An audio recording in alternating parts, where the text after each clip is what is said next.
मैंने तुझे लोग कहते हैं तू पराया था, लोग कहते हैं तू पराया। ऐ मेरे यार लौट कर आ जा रे, दिन तेरे जिंदगी अधूरी है। कुंदन भाई ना बजाइएगा, आंसू नहीं निकल रहे हमारे, आप ना बजाइए। आज हमें बिना सुर गाने थे, क्योंकि वो एक ऐसा फकीर था, ऐसा गवैया था। लाखोटिया में मैं पहली बार गया, मैं बोला भैया नंबर आएगा, बोले क्यों को नहीं आ रहा विष्णु भाई, मैं बैठो नहीं, गोदी का ले जाऊँ थाने। हमारे प्रकाश हमारे कालू भाई रास्ते जोरदार ताली लगा। मेरे दोस्त कहो ना, लौट कर आ जा रे, एक फूल तेरी समाधि पे रख कर,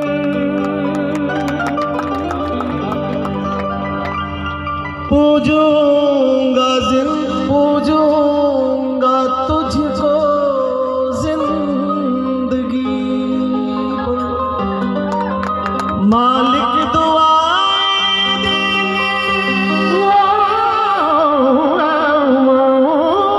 मालिक दुआएं देंगे तुझको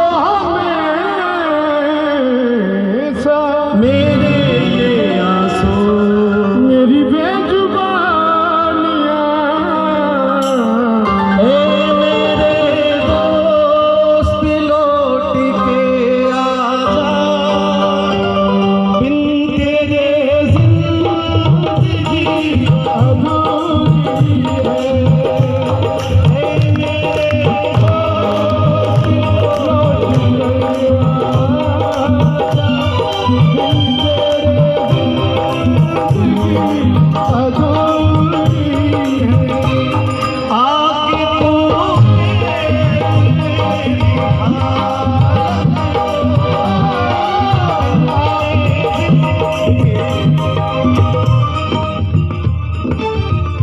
बोल दो एक को थोड़ा इसको कम कर।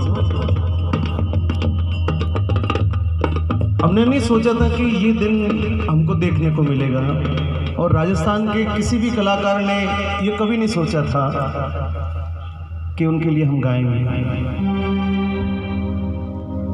आप में से बहुत सारे लोग यहाँ पर बैठे हैं, तो सभी का किसी न किसी रूप में उनसे किसी न किसी माध्यम से किसी न किसी उनके स्वरूप से आपका दर्शन, आपका दीदार आप रूबरू हुए होंगे।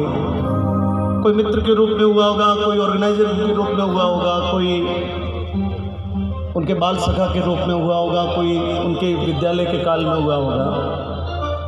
हम लोग उनके जीवन के किसी न किसी पल के साक्षी लोग बैठे हैं। जब ये समाचार जब ये फैला कि वो नहीं रहे, तो ऐसा लगा कि जैसे पूरी दुनिया, पूरा संसार, ग्रह नक्षत्र, ये संसार, पृथ्वी, हवाएं सब डूब गई। मैं बहुत करीब था उनके, और वास्तव में करीब था।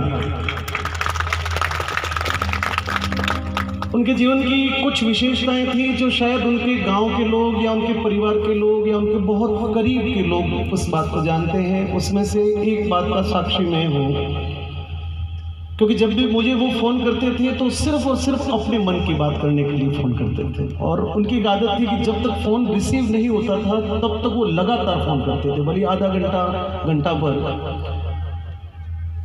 तो मैंने उनको पूछा, मैंने कहा कालू भाई आप इतने वर्षों से, क्योंकि 2001 के साल से मैं उनके सफ़र का साक्षी रहा, जब उन्होंने गुरुजीरा शब्द अमोल और काना कांकरिया नाम से, जब काना कांकरिया को जब उन्होंने दुनिया में लाया था, उसके साथ में उन्होंने अपने गांव के प्रति, वो चाहते तो अपने नाम के पीछे परिहार लगा सकते थे, वो चाहते थे। जब कैसेट पे फर्स्ट बार में जब कैसेट पे लिखा जाता है यदि किसी ऑडियो पर, तो वो उसका सरनेम वो जो चाहता वही लिखा जाता। फर्स्ट बार में कंपनी पूछती है कि आपके पीछे क्या लिखना है, तो वो चाहते तो परिहार लिखा सकते थे या अपने मन से कुछ भी नाम लिखा सकते थे, लेकिन उस आदमी की इस गांव के प्रति श्रद्धा रही कि उन्होंने अपने नाम के पीछे बिखरनिया लिखना तय किया और इस बिखरनिया गांव को पूरे विश्व के सामने उन्होंने इस गांव को चमका दिया, रोशन कर दिया।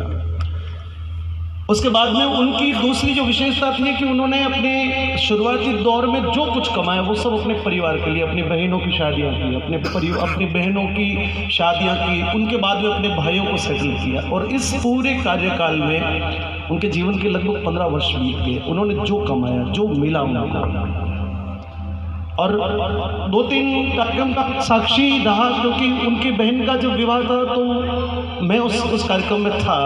यहाँ हमारे साहब के यहाँ पर, ठाकुर साहब के यहाँ पे उसका कार्यक्रम रखा गया। 2 वर्ष पहले उनके पिताजी शांत हुए, तब हम उस माता जी उस जागरण में हम आए, तो उसको भी उन्होंने पूर्ण कर्तव्य रूप से निभाया। और फिर अभी लॉकडाउन में उन्होंने कहा कि प्रकाश भाई बहुत सुख के दिन जब आए थे तो ये कोरोना नाम का ये दैत्य जो आया वो मेरे जीवन को बहुत मुश्किल में डाल गया। मैं कभी कभी पूछता था, मैंने कालू भाई आपको कुछ भी आवश्यकता हो, निसंकोच आप किसी और को कहें ना कहें, आपका मन हो, लेकिन मुझे जरूर कहिएगा कि मैं क्या कर सकता हूँ आपके लिए। आप सभी मित्रों को एक बहुत बड़ी बात में, आप ताली अभी ना बजाएं लेकिन इसके बाद में उनके लिए ताली जरूर बजाएं कि वो आदमी इतना स्वाभिमानी था, वो आदमी इतना अपने मन से इतना स्वाभिमानी था कि उसने अपने घर के लिए या अपने परिवार के लिए किसी के आगे हाथ नहीं फैलाया। उसने किसी के सामने अपने हाथ को यूं नहीं किया। उसको लगता था कि जो मुझे मिलेगा मेरी मेहनत से मिलेगा, जो मुझे गाने के बाद में मिलेगा या मुझे मेरे गायन के बाद में मुझे तोहफा मिलेगा, उस पर मेरा अधिकार हो सकता है, लेकिन मैं अपनी प्रसिद्धि का, मैं अपनी योग्यता का या मैं अपने परिचय का मैं किसी भी प्रकार से फायदा उठाऊंगा। मैंने उनको बहुत बार कहा। एक बार अभी लॉकडाउन में बोला गाड़ी में टायर नहीं है, मैंने कहा मैं भेज देता हूँ। बोले कि नहीं, मेरे को बहुत ज़्यादा आवश्यकता पड़ेगी, जिस दिन मेरे किसी भी कार्य में मेरे जब बस नहीं चलेगा प्रकाश भाई मैं उस दिन फ़ोन करूँगा, उससे पहले मैं इस बात को नहीं करूँगा। ये अपने आप में एक कलाकार के लिए बहुत बड़ी पूंजी होती है। आप सभी लोग आए हो और वो ऊपर बैठा बैठा हम सभी को बहुत आराम से फकीर के जैसे वो हंसता हंसता हम सबको देख रहा है। ये मेरा विश्वास है, क्योंकि वो मौज में चला गया, वो मौज में चला गया और वो जीते जी मौज में था, वो जीते जी फकीर के रूप में था। किसी भी प्रकार के दर्द को उसने व्यक्त नहीं होने दिया, किसी भी पीड़ा को उसने लोगों के बीच में नहीं आने दिया। खुद के घर में, खुद के शरीर में किसी भी प्रकार की तकलीफ है, लेकिन उसने उस तकलीफ को लोगों के बीच में नहीं आने दिया। वो जीते जी फकीर था और आज जहाँ पर भी है वहाँ से भी बहुत आराम से हंसते हुए हम सब लोगों को देख रहा है। उनका आशीर्वाद हम सभी पर बना रहे। और आप सभी लोगों ने इस परिवार के लिए जो श्रद्धा दिखाई है, उस श्रद्धा को सिर्फ आज नहीं, 2 दिन नहीं, महीने भर नहीं, मैं मानता हूँ कि उसके लिए यदि सच्ची श्रद्धा हो तो ये बालक जब तक अपने पैरों पे खड़े नहीं हो जाएं तब तक बार बार संभालें, इनको फ़ोन करें, इनकी कोई भी सुख दुख की बात करें, क्योंकि हमारा ये दायित्व बनेगा जब तक ये बच्चे अपने पैर पर खड़े होकर कुछ नाम नहीं कर ले, कुछ काम नहीं कर ले, तब तक हम सभी लोग इस यज्ञ में अपनी आहुति देंगे। ये मेरा विश्वास है। घोषणाएं किसी प्रकार की करने की आवश्यकता नहीं है, बस अपनी अपनी श्रद्धा के अनुसार जो चले वो आपका कालू भाई के प्रति, उनके प्रति आपकी सबकी निष्ठा होगी। बस ये 2 लाइन मैं इनके साथ में गा लेता हूँ। वही सोचा, वही खुश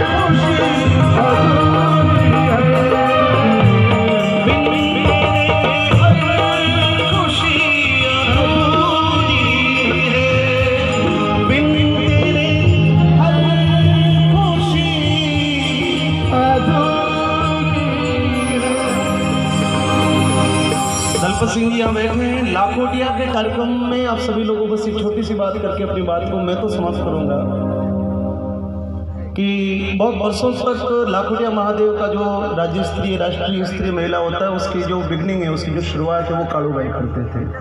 सरस्वती वंदना उनके खाते में फिक्स लिखी होती थी, वो उनको याद है। ताली बजाओ करके। तो वहाँ पर आप सब लोग में से कोई गया हो शायद, लेकिन यहाँ जो जितने भी हमारे गायन वादन से संबंधित लोग बैठे हैं, वहाँ पर सामने जो दर्शक दीर्घा बनती थी, उसमें बीच का जो जगह थी वो उसको वीआईपी जो मेहमान और विशिष्ट लोग जो होते थे उनके लिए बैठने के लिए तो वो स्थान मुक्त किया जाता था। तो जो भी राजनीति से जुड़े हुए या जो भामाशाह लोग हैं या जो समाज में अपनी प्रतिष्ठा रखते हैं, उन लोगों के लिए बैठने के लिए संजोग से ये दलपत जी हमको, मनचला जी को, विष्णु भाई को, इनको भी आग्रह करते थे। आशा जी बैठे हैं, गजेंद्र जी हैं, तो जो भी वहाँ पर वरिष्ठ जो दिलीप भाई है, मैं सबके नाम लूँगा तो लंबा हो जाएगा, आप अन्यथा नहीं लें, पर जो भी वरिष्ठ तत्व तो इनको लगता था कि उस दर्शक दीर्घा में वीआईपी जगह पर उनको बिठाएं। तो वो भाई भी आते और वो अपनी मौज में आते थे, अकेले नहीं आते कभी। वो 5-10 लोग अपनी गाड़ी में मस्ती वाले लेके आते। तो हम बहुत आग्रह करते थे कि कालू भाई हमारे साथ में आकर बैठो, लेकिन वो हमेशा अपनी मौज में, अपने आए हुए साथ में लोगों के साथ में अलग ही अपनी मस्ती में बैठते थे। ये भी अपने आप में अपने लोगों के प्रति उनकी श्रद्धा थी।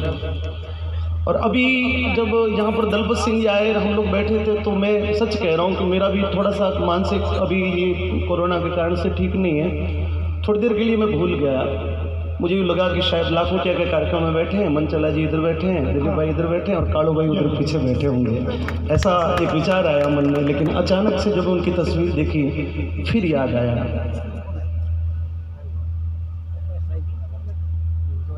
कि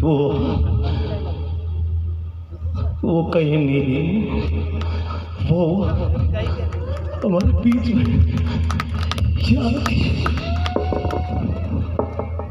याद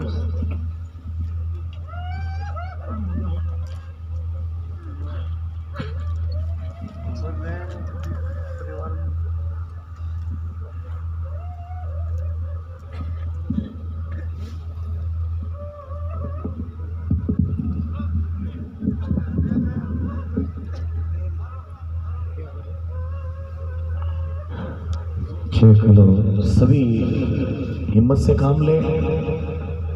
और हम सब भजन गायक शैली से हैं, हम मंच पर भजन गाते हैं, दुनिया को कुछ ना कुछ बातें सिखाते हैं, तो कुछ हम लोग भी ग्रहण करते ही हैं। लेकिन आदमी का मन हमेशा बहुत कमज़ोर होता है और किसी का धैर्य जवाब दे जाता है।